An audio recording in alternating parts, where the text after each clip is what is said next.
Hola, ¿qué tal? Buenos días. Hola, Anaí. ¿Qué tal? Bienvenido a estas jornadas de arquitectura consciente. Muchas gracias por la invitación. A ti por estar aquí con nosotros y contarnos todo lo que sabes, que sé que es mucho, y transmitirnos todo lo que sabes, que mucha gente sabe y no todo el mundo sabe transmitir, y tú sí sabes transmitirlo, así que encantada de tenerte aquí y los que te escuchen van a estar también encantadísimos. Te presento, ¿vale?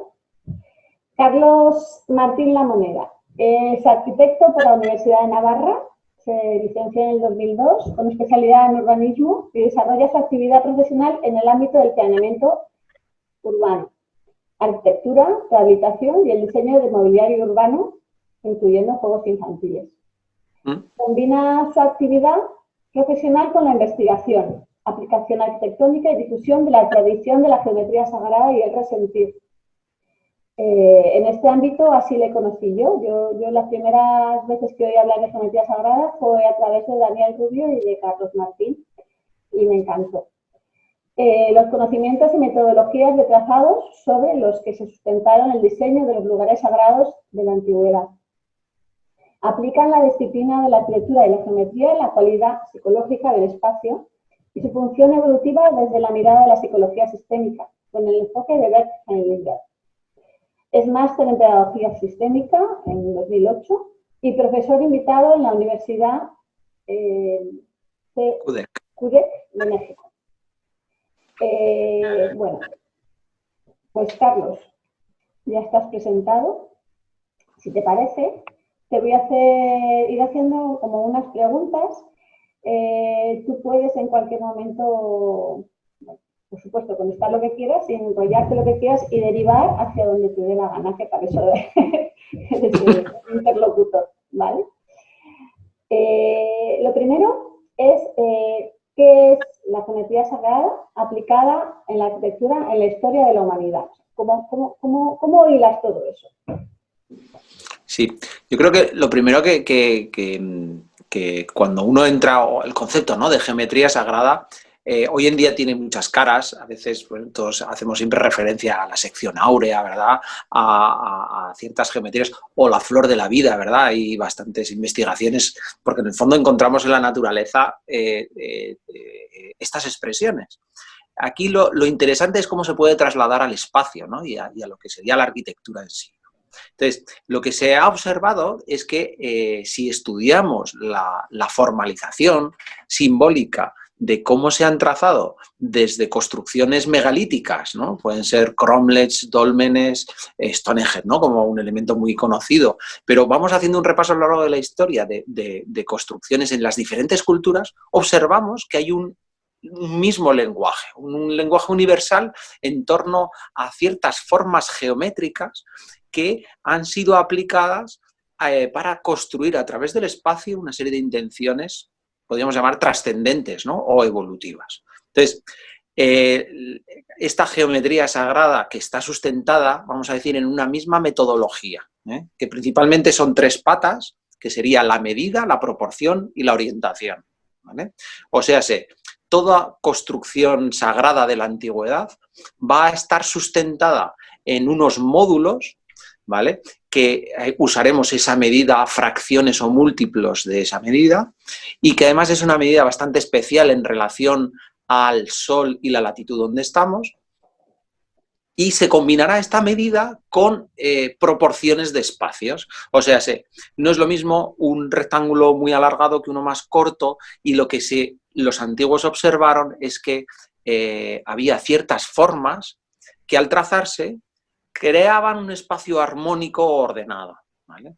Y esto hay que remontarse o hay que profundizar en un aspecto como más de la esencia de lo que es la vida, ¿no?, en sí. O sea, si observamos, vivimos en una polaridad, ¿sí?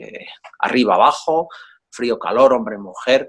Y uno de los propósitos posibles de la vida es que nacemos en esta vida para realizar a través de una serie de aprendizajes la integración del equilibrio de esta polaridad, ¿vale? Entonces, lo que observaron los antiguos constructores y que hoy también podemos poner en práctica es cómo a través del espacio facilitar ese equilibrio de la polaridad que nos va a permitir entrar en otros estados de conciencia, en otros percepciones de la misma realidad, ¿vale? Entonces, el espacio, que es una de las cosas que yo creo que los antiguos constructores lo sabían, determina o facilita o propicia otros estados mentales o conscientes, ¿vale? No es lo mismo estar en un espacio que en otro, ¿vale? Entonces, no es lo mismo una altura, una medida, una proporción o una orientación. No es aleatorio esas formas, ¿vale? Entonces, ese cuidado y esa precisión con lo que la antigüedad utilizaron para construir estos espacios, acaba construyendo como si fuese un quórum, un mandala, un útero, que son en el fondo las antiguas construcciones, donde se construye un estado de conciencia, se sostiene un estado energético, ¿no? Y es eso realmente el fin de la propia geometría, ¿no? O sea, nos puede fascinar las formalizaciones en sí, pero el valor de la propia geometría es el para qué, ¿no? Y por eso hoy en día también tiene un gran valor, porque estamos en un momento de mucho movimiento, de mucho caos, donde el ser humano se le pide reubicarse en su lugar, ¿no? ¿Cuál es la función del ser humano, ¿no? Y qué oportunidades tiene? Y en ese sentido la geometría es como una oportunidad para escuchar y entrar en resonancia con otros estados de conciencia que nos permitan descubrirnos a nosotros mismos, ¿no? Como primer paso, y a partir de ahí poder dar lo mejor de nosotros, ¿no? Entonces, si observamos o hacemos un análisis transversal de las diferentes formas de diseño de lo que han sido los lugares sagrados en las diferentes culturas, observamos un mismo lenguaje, ¿no? La misma forma. Entonces, se trata de ese conocimiento, ¿no? Es decir, no es lo mismo usar un cuadrado que un rectángulo, que orientarlo al sol, a la luna, a un giro, a una basculación concreta, ¿vale? Entonces, hablamos de ese lenguaje de lo sagrado, ¿sí? De cómo se expresa la vida.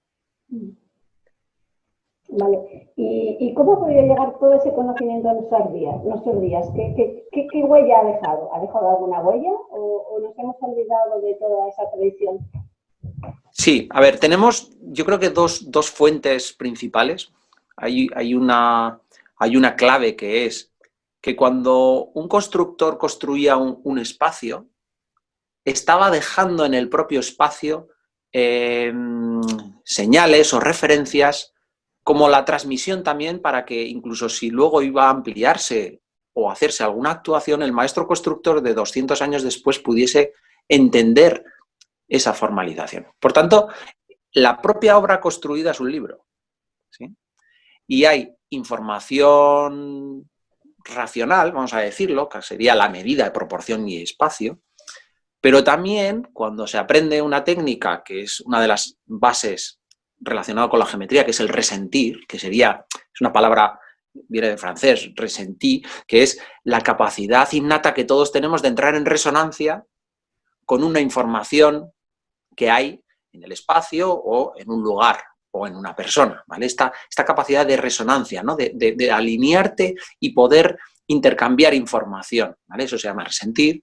Entonces, si accedemos, como hacían los antiguos, a estos espacios sagrados desde el resentir, desde esta observación consciente, ¿sí?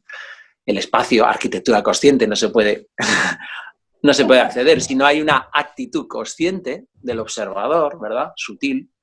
Eso hacía o hace que cuando entramos en un templo, y no lo hacemos rápidamente, ¿verdad?, como se hace desde una mirada turística, sino que lo hacemos desde una actitud de resentir y de observación y de intercambio de información, ahí se generan percepciones de información que incluso los maestros constructores dejaban guardadas en piedra, ¿vale? Había técnicas muy sutiles donde cuando encontramos un dibujo en una piedra, que a través de la propia talla de ese dibujo, ¿vale?, se impregnaba una información. Entonces, las piedras de un maestro constructor o de una escuela iniciática, como eran de una cofradía, en el fondo cualificaban lo construido, ¿vale? No solamente era una formalización a través de tengo que hacer un sillar, no. Había un trabajo personal primero de trabajar a través de la piedra exterior, su piedra interior, y a la vez la piedra tiene una función como una célula en el templo, ¿vale? Es una parte dentro de ese todo y tiene una función específica en clave energética y sutil, ¿no? Entonces, esa función se programaba de alguna forma, a través de rituales simbólicos y a través de cómo era tallada. Entonces, cuando entramos en un templo o en una construcción sagrada, hay información latente en el lugar y el tocar nos va a ayudar mucho. Por eso es muy importante este resentir, acompañarlo, ¿verdad? Primero de la calma interior, que es lo que permite la escucha, ¿verdad? Si hay mucho ruido no podemos, pero lo siguiente es a través del tacto, ¿sí? Entonces, cuando tocamos una piedra, escuchamos esa información, ahí entramos como en otras percepciones de la realidad y se puede, con mucha práctica, no es fácil al principio, descargar información, ¿vale? Por tanto, una primera línea sería lo que el patrimonio nos deja, ¿vale? Lo que perdura en el tiempo. Y la otra línea sería una tradición oral que a día de hoy se mantiene de estas técnicas, ¿vale? Todos conocemos la masonería, ¿verdad? Que es la masonería. Hoy en día se dice que es especulativa porque ha dejado de ser manipuladora de la materia y por tanto se ha convertido en filosófica, y un masón hoy en día no trabaja las manos, sino que trabaja más desarrollo personal a través de esa estructura simbólica. Pero en Francia se mantiene la línea del compañonaje, los compañones, ¿vale? Los compañeros, que traducido en francés son los compañeros, y que ahora con Notre Dame, por ejemplo, se ve que han salido delante de Notre Dame, están rehabilitando la cubierta carpentiers, ¿no? Entonces, Francia, una de las cosas buenas que tiene es que es muy cuidadora de sus tradiciones. Entonces, se mantiene todavía a día de hoy esas cofradías de maestros constructores, ese conocimiento. Entonces, hay una figura muy específica que es Raymond Montersy, que podéis, si queréis, ver el vídeo que está, el documental que se hizo en televisión española, ¿no? De El cielo y la tierra, que se puede ver a la carta. Y Raymond Montersy, que además es científico del CERN, está ya bastante mayor, pero ha hecho una labor que yo creo que es encomiable, y lo que ha hecho ha sido, desde su conocimiento matemático, ha trasladado, ha parametrizado este conocimiento tradicional. Ha sido capaz de transmitir, ¿no? Desde una mirada racional y a la vez sacarlo de ese hermetismo en el que se había guardado, ¿no? Entonces, muchas veces se dice, oye, ¿por qué este hermetismo, no? Yo creo que ha sido muy importante guardar esa información, porque las cosas ocurren siempre en un para qué, ¿no? Y entonces la historia y la época de las guerras, todo este conocimiento se malinterpretaba y entonces era perseguido, ¿vale? Entonces, el ocultismo no es tanto un interés de quien lo conoce, sino una necesidad debido al contexto en el que se está viviendo, ¿no? Y entonces, para proteger y guardar esa información, pues ha tenido que haber fases anteriores en el tiempo que se guardaban. Pero eso no significa que ahora, en este momento presente que estemos, se siga teniendo que mantener, ¿verdad?, ese ocultismo. Entonces, estamos en una fase que yo creo que Raymond Montersy dio este gran paso, que es de abrir y de sacar a la luz algo que antes se guardaba con mucho recelo, con miedo, y que no era fácil que se conociese, ¿vale? Por tanto, son técnicas que ahora estamos difundiendo, que hay más gente como yo que lo está haciendo, en la línea siempre de Raymond Montersy como la persona principal, que es el que la ha sacado a la luz. Y entonces ahí, claro, ha sido una facilidad para entender muchas cosas que si no, no hubiera sido posibles, ¿no? O sea, él es continuador de esa tradición y, por tanto, pues ha sabido transmitir las bases de este conocimiento, ¿no? Las bases, que no significa que sea la totalidad del conocimiento, ¿vale? Ha abierto el mundo de la geometría sagrada, entendida como la técnica de los maestros constructores, ¿sí? Lo que él llama la geometría natural o geometría del lugar. Y la llave principal, que cuando lo escuchas es evidente, es que los maestros y los trazadores lo hacían siempre adaptando la geometría al lugar. O sea, si no es la misma geometría la que se utiliza en Escocia que la que podemos utilizar aquí en España, ¿sí? Y ahí deriva una medida específica del lugar, una proporción específica del lugar, una orientación específica del lugar, ¿vale? Por tanto, no sería tanto esta geometría que todos conocemos como lo de los sólidos platónicos, la flor de la vida, ¿verdad? Que es una geometría cósmica, es una geometría de la genética de la vida, que es universal, sino sería esa geometría operativa de los maestros constructores que buscan crear el espacio sagrado, pero entendido sagrado guión ordenado, en el lugar, ¿vale? Y por tanto, eso venía precedido primero por una escucha del lugar, ¿no? ¿Qué ocurre, no? ¿Cómo es el terreno donde vas a intervenir? Es una naturaleza sutil donde tienen variaciones de la cualidad geológica del lugar, ¿no? Hay corrientes de agua, hay fallas, tenemos vórtex, el sitio ya tiene una información y como tú al aplicar esa geometría, que en el fondo lo que estás es como convocando estados de información del cosmos, eres capaz de unir lo masculino, que sería lo cósmico, con lo femenino, que es la Tierra, ¿no? Y ahí es donde está ese arte, ¿no? Que cada proyecto es diferente y que hace que cada templo sea diferente, ¿no? Que es la magia del espacio, ¿no? Que es capaz de sostener un estado de equilibrio donde la polaridad en la que nos lleva al sufrimiento, en la que estamos, ¿no? como humanidad y como realidad, los antiguos supieron cómo crear espacios donde esa realidad está ordenada. Y esto es un regalo increíble, porque si todos, y si no, es que somos ignorantes de nosotros mismos, sufrimos nuestro desorden, ¿no? El sufrimiento de la no comprensión, ¿no? De la vida, de nosotros mismos, del propósito de nuestra alma. Entonces, cuando hemos venido a esta vida, estamos muy desorientados, ¿no? No nos han dado técnicas y de hecho nuestra cultura actual no nos ayuda. Entonces, ¿qué hace con un profundo amor sagrado un maestro constructor? Y eso es un acto iniciático en sí, ¿no? Es crear un espacio donde toda persona que entre pueda caminar hacia su orden, hacia su estado ordenado. Entonces, cada templo, cada ermita que hay en un sitio tiene una cualidad diferente, no todas funcionan de lo mismo. Por la geometría, por la vocación que tienen, por todo lo que está constituyendo esa construcción, tiene una función específica, ¿vale? Entonces, hay un sitio que nos puede ayudar a resolver problemas más de la tripa, de estómagos, de emociones, ¿verdad? O otras más que nos van a ayudar a conectar con vidas pasadas. O lugares que están facilitados para pasar a el tránsito de la muerte, ¿verdad? Cosas que son hoy en día absolutamente... bueno, pues, o tabús, ¿no? Desconocemos qué ocurre, pero que los antiguos, a través de estos espacios,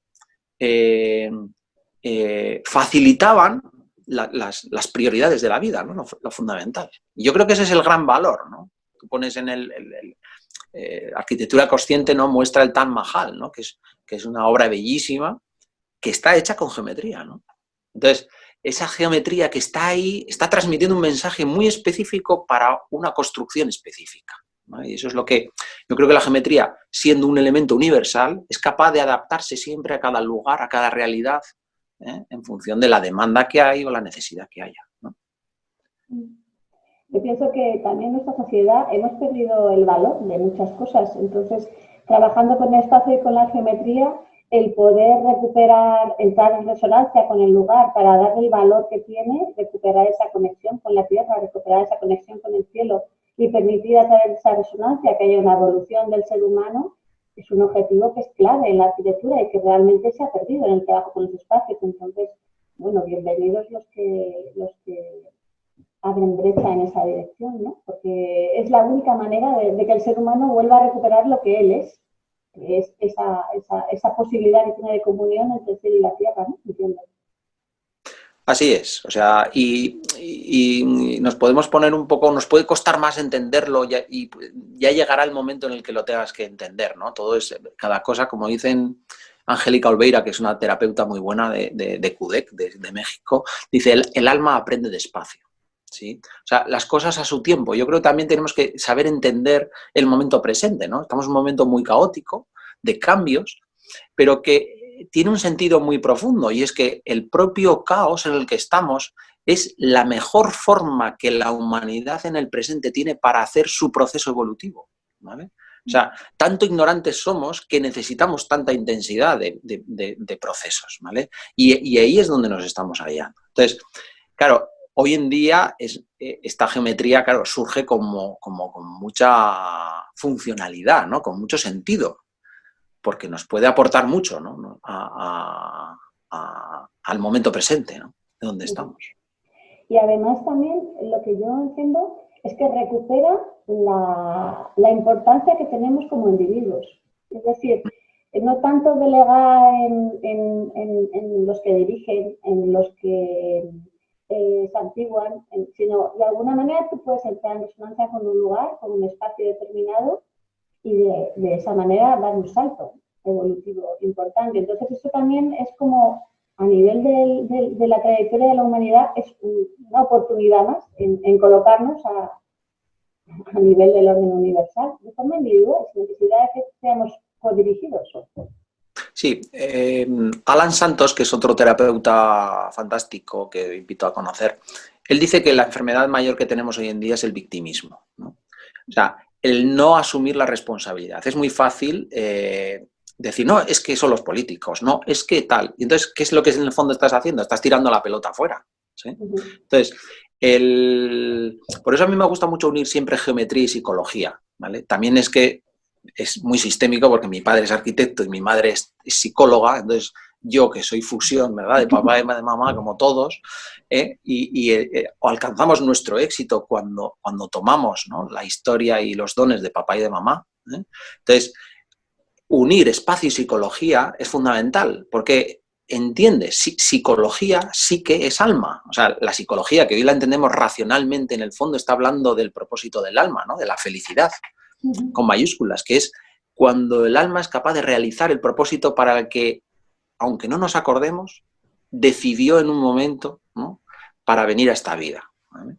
Tengo un amigo ingeniero muy racional que todavía recuerda estar eligiendo a sus papás y a sus mamás y con qué familia nacer, ¿no? Y te lo cuenta, claro, dices, no puede ser que tú me lo estés contando, ¿no? Una persona a lo mejor que puede estar más en este mundo, en un mundo más de trabajo personal, sí que a lo mejor lo puede decir con facilidad, pero y él lo tiene el resto de recuerdo, ¿no? Entonces, hay tantas cosas de cómo funciona la vida en sí, ¿verdad? Y que están operando en nosotros mismos, porque aunque esta sociedad, como decías, ¿no?, es tan masculina porque es tan racional, los elementos principales están operando.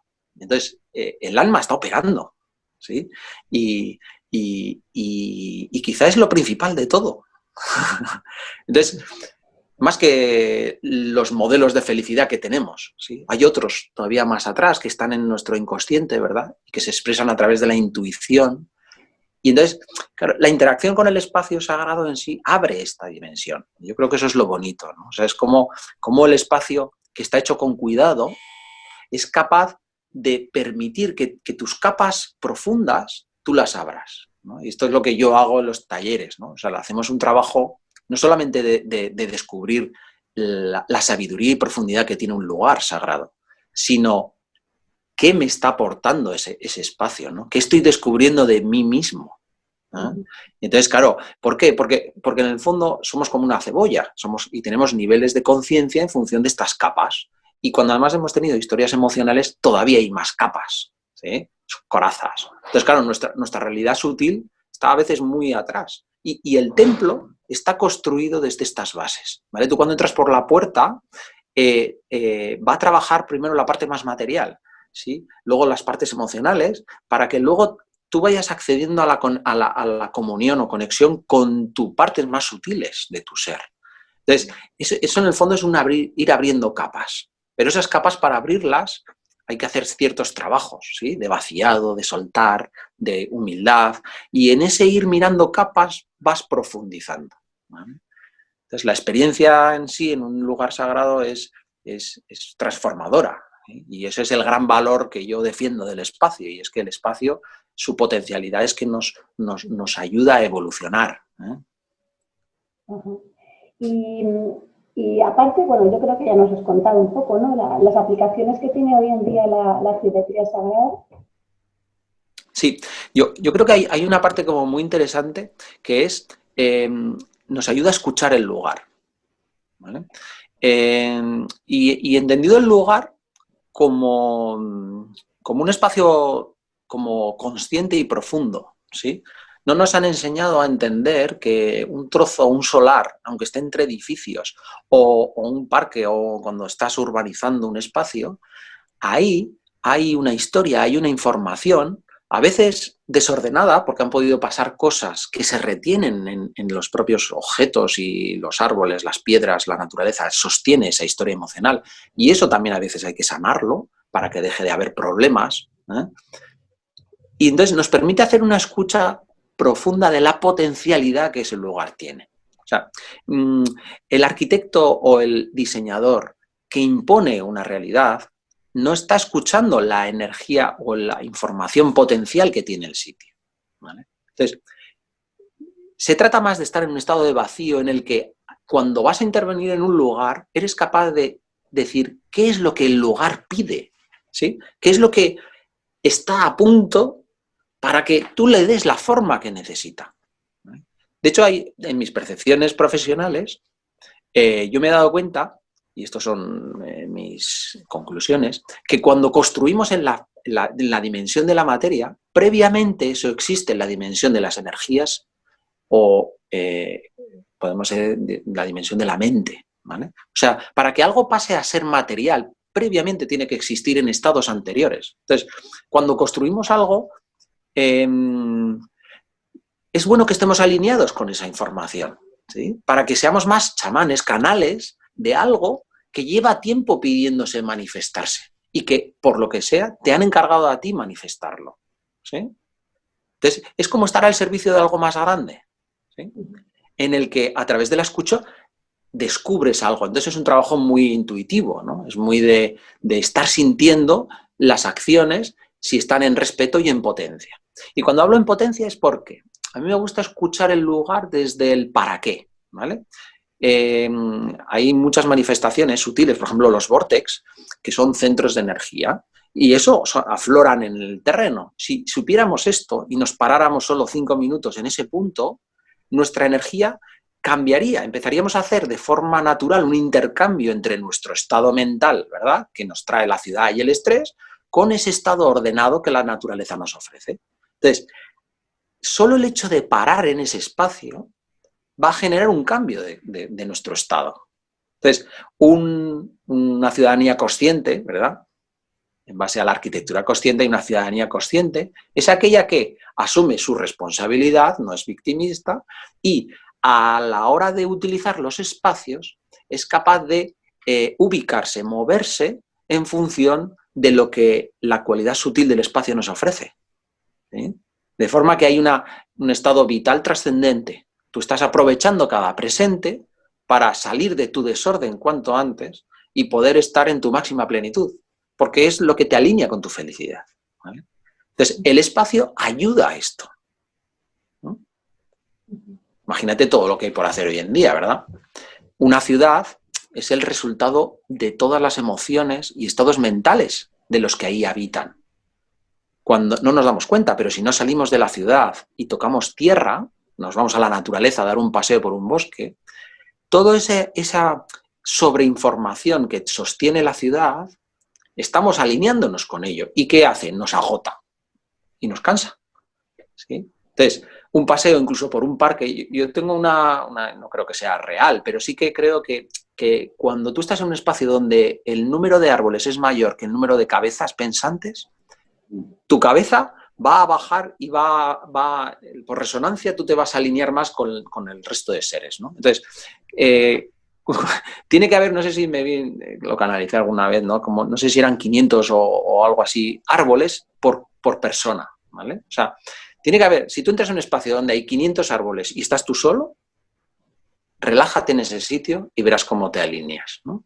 Si la proporción es inversa, si estamos en una plaza que hay 4 árboles y hay 200 personas, si tú te relajas en ese espacio y te alineas, lo que vas a hacer es impregnarte de toda la información, ¿no? Por tanto, es fácil que salgas con un dolor de tripa, con alguna cosa, porque estás alineándote con algo que desafortunadamente está desordenado.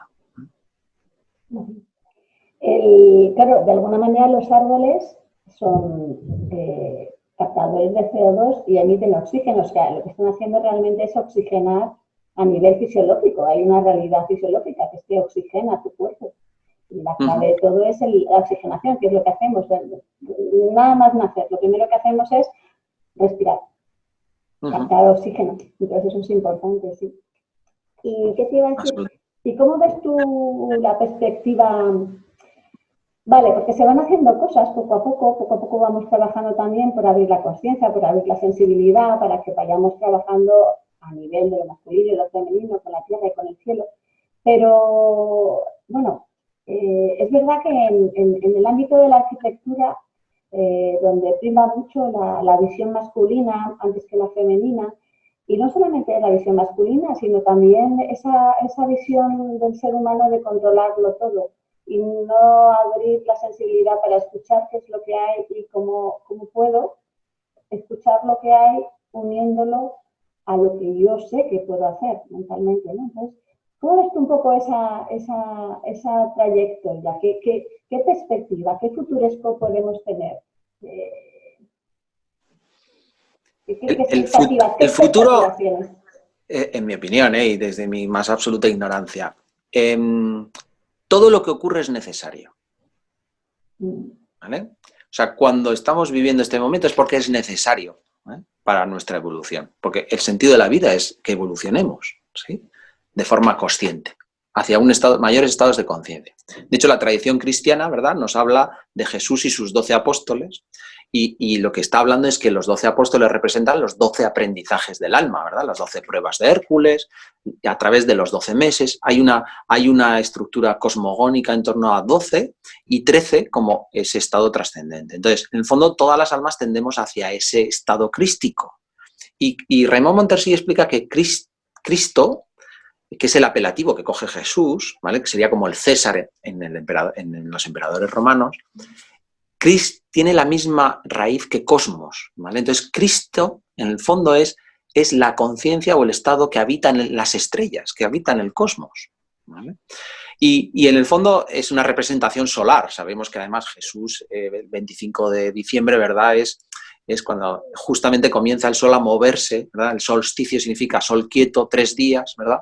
Llega el 21, queda 3 días quieto, 22, 23 y 24, el 25 comienza a ser el día más largo, y entonces es la natividad. Entonces hay una cristianización evidente de que Jesús es simbólicamente el sol, ¿sí?, y los ciclos, ¿no?, de la vida. Entonces, por encauzar el momento presente, ¿no?, porque esto está operando, ¿sí?, son las leyes de la vida. Entonces, Velasco Piña, que es un escritor muy interesante también mexicano, él cuenta que lo que ocurre en un sitio está ocurriendo a la vez en todo el planeta, ¿vale?, que es una mirada sistémica, que no es aislada, y que estamos en un momento. Él habla de las etapas de la humanidad y dice que hay 4 principales, ¿vale? Él habla de que hubo, y que además es cíclico, ¿vale? El tiempo no es lineal, es cíclico. Esto significa que hubo una etapa, como él la transmite, que es la etapa sagrada, donde todos los habitantes de la Tierra tenían una conciencia sagrada a través de los actos más cotidianos. Entonces, el fuego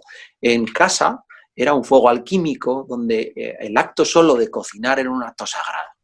Y tenemos Caral Supé en Perú, que invito a buscar, donde ya se le llama la ciudad sagrada, y donde se ha descubierto que estas casas tenían fuegos sagrados en todas sus casas, ¿vale? Por tanto, no sé si cronológicamente se puede asociar o no a esta etapa, ¿verdad?, pero hubo una etapa humana en la que había más conciencia de la que tenemos hoy en día.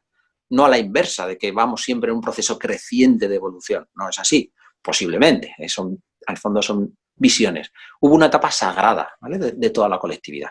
Y volveremos a esa etapa sagrada, ¿vale?, porque es un ciclo.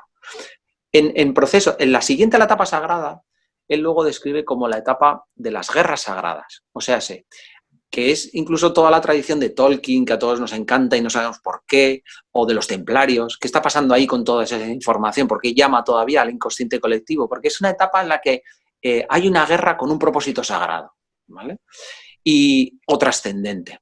Pero claro, la colectividad humana empieza a perder el conocimiento de lo sagrado, ya que empieza a estar selectivo en algunos órganos, ¿no?, de esa comunidad, no en todos, ¿vale? Ya la familia ya no tiene esa conciencia. Otra etapa siguiente es una etapa donde la visión de lo sagrado se queda ya en un plano más filosófico, que él le llama la etapa de los filósofos, sería, ¿no?, en la que lo sagrado es algo que queda ahí lejos, donde ya la humanidad solo lo ve como algo reflexivo, ¿vale?, que está ahí, ¿vale? La etapa griega y romana podía ser, ¿no? Son etapas donde están mirando a las ideas, ¿no?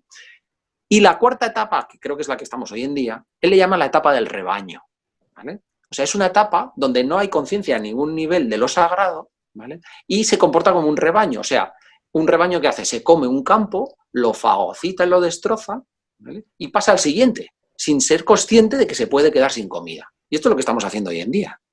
Pero lo más interesante de todo es que esta etapa precede a la etapa sagrada en este ciclo.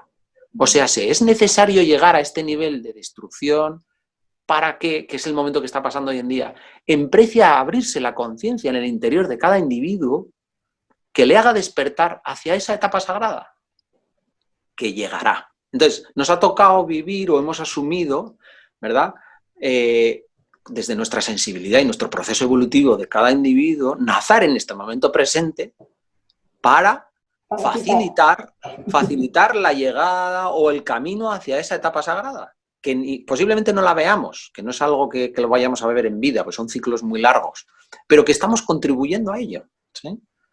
A través de ese despertar, ¿no?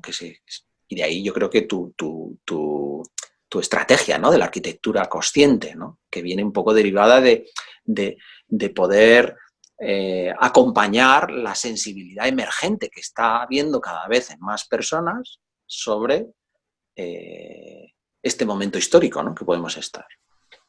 Así es. Muy bien, Carlos, perfecto. Yo creo que hemos llegado ya casi al final de la entrevista. ¿Tienes algo más que decir? Bueno, pues que todo lo que sea escucharse a uno mismo y escuchar el lugar y poder redefinir los lugares sagrados, ¿verdad? Que parece que solo tiene una función con los modelos actuales, ¿no?, de uso religioso, pero que en el fondo están construidos por personas que lo hicieron desde un propósito muy profundo, ¿no? Y eso está ahí. Así pues que... nada, a mí me encantaría que realmente la trayectoria de la humanidad y bueno, de los que intervenimos en este ámbito, en la transformación del espacio, también sea para acompañar ese proceso. Y además, para mí religión tiene que ver con religar, es volver al origen y unir, ser comunión con todo, ¿no? Y eso es un poco el objetivo de la conciencia, llevar la atención y ser capaz de reconocerlo. Así es. Si el ser humano no reconoce su parte espiritual, es un ser incompleto y nunca alcanzará la felicidad. Es verdad. Entonces, el ser humano tiene una profundidad, ¿no? No solamente un ser intelectual, ¿no?, irracional. Entonces, tiene una parte de dimensión material, una parte de la mente y las emociones, una parte del alma y una pertenencia en el espíritu, ¿no?, en la unidad. Entonces, cuánto de desarrolladas están todas esas partes en el individuo forma parte de cuánto estás alineado con tu felicidad profunda, ¿no? Y felicidad entendido como aquello que te alinea con tu propósito, ¿no? Entonces, bueno. Claro, ahí también hay un compromiso, que es tu compromiso individual con alinearte con el propósito de tu vida, que es la felicidad total. Y bueno, muchas veces cae por su propio peso. Estamos a veces muy cansados de ciertos modelos, ¿no? El individuo se cansa o se aburre, ¿no?, de lo que no acaba alineándole. O sea, que todo llega. O sea, que llega un momento y dices, ¿hasta cuándo quieres seguir así? Por mucho... En psicología se llama estar en el espacio confort, ¿sí?, donde tienes todo lo que te da seguridad, pero no te atreves a dar el paso y enfrentarte a aquellos miedos que te permiten sacar esos dones que tú tienes, ¿sí? Entonces, la balanza de la vida se mueve entre cuánto tú estás reteniéndote en ese espacio confort o cuánto eres capaz, ¿verdad?, cuando el sufrimiento empieza a subir de intensidad, empiezas a ver que ya cosas no funcionan, entonces el paso de superar esos miedos ya es menor que el contexto en el que estás. Entonces haces clac. Y te colocas en la realidad de la vida, que es pura transformación. Desde la absoluta ignorancia, que eso es lo más... Claro. La entrega total se llama eso. Sí, desde esa ignorancia, ¿no? O desde esa falta de conocimiento, porque claro, muchas veces queremos saber el resultado, o si doy un paso quiero tener garantías, pero es que esto es un paso como da Indiana Jones, ¿verdad? Cuando va a pasar esa pasarela invisible, que tiene que poner el pie y cuando sabe que lo pone, entonces aparece la baldosa. Claro, eso se llama pasar del control total a la fe absoluta. Claro, y ahí es donde uno dice, es que aunque me vaya a la calle, yo aquí en este trabajo no puedo seguir más, ¿no? O yo no puedo seguir así, ¿no? Tengo que hacer un cambio, ¿no? O aunque, o sea, entonces ya no estás, estás saliendo de tu espacio de confort, ¿sí? De tu comodidad del sofá y bueno, cada vez hay más gente en estos estados, ¿no? Porque los modelos son muy caóticos, ¿no? Pues es interesante que haya profesionales como tú que sepan ver este cambio, esta oportunidad y poder trabajar el espacio para acompañar a las personas que realmente quieren dar ese salto en comunión con el lugar. Así que, nada, enhorabuena, Carlos. Nada, ojalá se pueda también, a través de este máster, ¿no? El poder trabajar con las personas, ¿no? Cuando se pase también la pandemia o toda la situación presente, pues el poder practicar, ¿verdad? Que es la experiencia realmente la que realmente te llevas como aprendizaje, ¿no? Todo esto que estamos hablando, ¿no? Que estos en el fondo son teorías también, ¿no? Claro. Pero es muy interesante lo que dices, porque también el mundo de la arquitectura se ha basado mucho en ideología y en realidad lo importante, lo que siempre nos llevamos cuando venimos y nos vamos en esta tierra, en esta vida, es la experiencia. Es lo único. Así es. Que es válido. Y eso es lo que invita a tu trabajo también, el trabajar con la experiencia del espacio. Sí, así es. Sí, sí. Implica una actitud consciente también, ¿no? De sentir y de escuchar el espacio, ¿no? Porque tú has construido un instrumento, en el fondo, ¿no? Que suena cuando tú lo tocas según qué teclas, ¿no? Entonces pasan cosas. Qué bueno, muy bueno. Pues nada, bueno, Carlos, muchísimas gracias por compartir con nosotros todo lo que sabes. Y nada, invitar a todos nuestros oyentes a que se apunten al experto universitario para poder exprimirnos más. Que para eso estamos. Ahí podremos desarrollar un poco todo este conocimiento, ¿no? Todo lo necesario. Ahí bueno, pues muchas gracias, Ana. Carlos. Un placer. Chao. Chao.